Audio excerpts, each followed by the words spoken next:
Welcome to Kenton Teaches. Enjoy the video. You start by preparing your controller and game so the ground skate input is responsive. First, make sure firmware is current and the controller is paired. Unstable connections ruin timing. Next, adjust analog stick dead zone to about 0, 050, 12 and set sensitivity to a medium level because precise small inputs matter.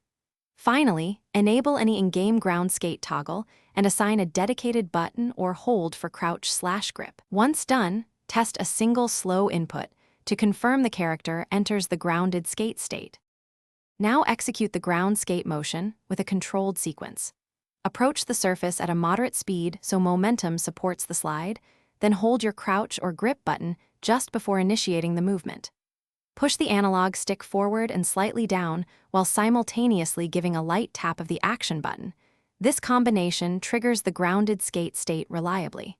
Use a rhythmic finger pressure, about 60 to 80 milliseconds to initiate. Hold between 200 and 350 milliseconds, and release smoothly to extend the glide and maintain balance. To finish cleanly, release the crouch hold and countersteer immediately to regain upright balance and desired direction.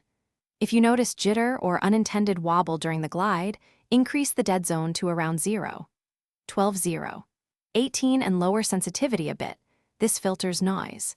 If the input is unresponsive or inconsistent, remap the ground skate controls, recalibrate the controller, and test via cable versus Bluetooth to isolate wireless lag. One key troubleshooting tip: swap the trigger/button used for the hold. Some buttons have latency or where that breaks timing. Thanks for watching. Please subscribe if this video was helpful.